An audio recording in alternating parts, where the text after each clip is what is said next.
All right, welcome to another episode of 10-Minute Poker Tips. So recently I played a tournament where I made kind of a bad bluff with about 5% of the field left. So I wanted to run it through GTO Wizard to see how bad it actually was. I thought it was an interesting enough hand to do a video on it. So basically the situation here, there's 5% of the field left. I'm in the big blind with about 30 bigs. The button, who's the villain in this hand, also has around 30 bigs. It folds to him. He raises. A small blind folds, and I have 9-10 off in the big blind. So this is just a clear call. But after this post flop, I did go for a pretty spicy two-street bluff, which didn't work in my favor. And I really wanted to see how badly I potentially screwed up this hand. So let's kind of take a look at it. Button raises 2, and then the big blind, let's double check first. So 9-10 offsuit. Are we doing anything other than calling? So here 10-9 off is basically a 100% call and nothing else. Always, since you're here, you might as well take a look around to double check your knowledge of things. So which hands are we raising? Obviously a bunch of our premiums like aces, ace king, kings, ace king off, ace queen suited, ace jack off. At 30 big blinds, you do have some jams. Don't think that you don't have jams just because you're at 30 bigs. It's a much smaller percentage of your range at 7%, but you are taking a bunch of your smaller pairs and up to your middle pairs, which are a little bit harder to play post flop as a 3-bet, and then you have to play out of position, and if all kind of screwy high cards come up, could be in a world of hurt. Things like ace queen off and ace jack off, which play a little bit not great post flop. Ace deuce off, ace king suited, king six suited, right? Some of these are the hands that you would choose to go with as a jam, but then you are picking mostly premiums to raise and then sprinkling in some garbage in there just so that your range is balanced. But let's just get to this hand, which is a 9-10 off. It is just a clear call. So let's just say this is a call. So this looks like this is one of those hands that doesn't have a solution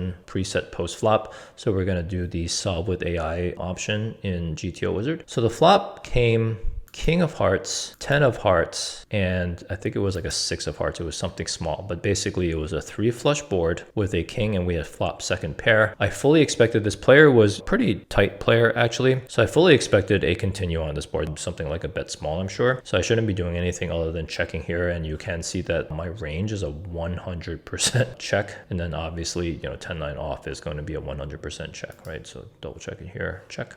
So we're going to check. So now you can see the button should be betting 70% of his range, only checking 30% behind. And it looks like there's no pure check here. It looks like every hand has a little bit of bet, at least all the hands that you continue with. And most of them are mostly bet, which represents that 70% range. The ones that are closest to a check are going to be a king 3 suited, a little bit probably for balance and kind of trappy properties to go along with ace king suited, right? But in any case, I was quite surprised by the check behind. And then because this is a bit of a tight player, this also kind of factored into how I was thinking about the hand. So then the turn card was a blank. So now with the 4 of diamonds, so here was my actual thinking before we get into the hand. My actual thinking is that this player was a bit tight. And then the fact that he checked behind on this board for a player of his type tends to be something on the weaker side. So it should be something like, he maybe has pocket queens, pocket jacks, something that now needs a bit of protection, doesn't have a heart in his hand. Maybe it could be something like an ace queen, ace jack type of hand where he's trying to probably not want to get blown off of his hand and just realize some equity. So because of all of that stuff, which I perceive to be in his range and probably not too many traps, I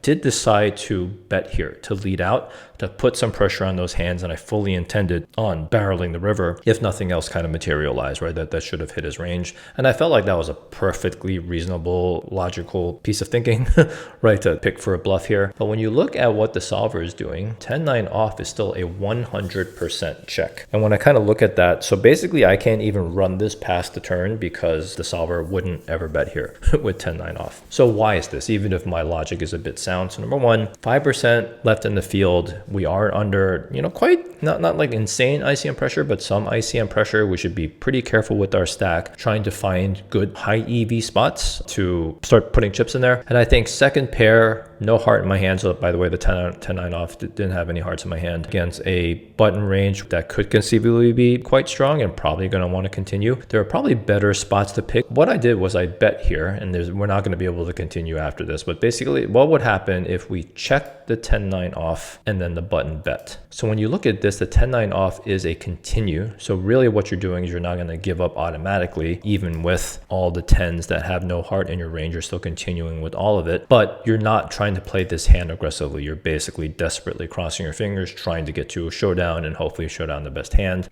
And then even on a blank river, you check to the button and they bet again. You are basically calling 10-9 off at a 95% rate. So you're not just giving up on the hand, but you're certainly not playing it aggressively. You are trying to pot control it, especially given ICM. But let's just say the button decided to go all in on that, which is 188% pot. You can see the 10-9 off becomes like half of a fold, right? But still, you know, half of a call. And then some of the calls are coming from the ones that have a heart in your hand, like 9 of hearts, because this is blocking some of the flushes that they have. But what I decided to do was actually bet turn, and then I bet 80% pot on river when it was a blank card, like a deuce of clubs or something like that. And then the player ended up jamming on me, ended up folding. I lost, you know, basically half of my stack in a really critical part of the tournament, which left me really short at about 10 big blinds.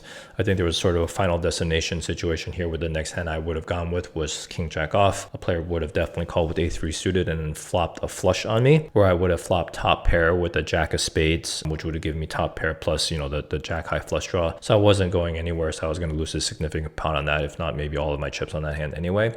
But regardless of that, in this very specific hand, in this very specific situation, I do feel like I made a pretty big error by playing this hand aggressively, even if in my head I felt like the logic kind of made sense. But there's certainly going to be better spots in which you can get most of your chips into the pot that's not, you know, second pair out of position on a 3 flush board where you don't have a heart. And these are definitely the type of hands that you should be playing a little bit more passively and more solidly, and just trying to get to a showdown versus trying to, you know, run some elaborate aggressive bluff on a tight player. So anyways, I thought this hand was pretty interesting. I think definitely a lesson to be learned about what type of hands we choose to bluff, especially late in tournaments. You know, these are definitely the type of interesting things to study from solvers about which hands they tend to try to play a little bit more passively versus the ones they play a little bit more aggressively.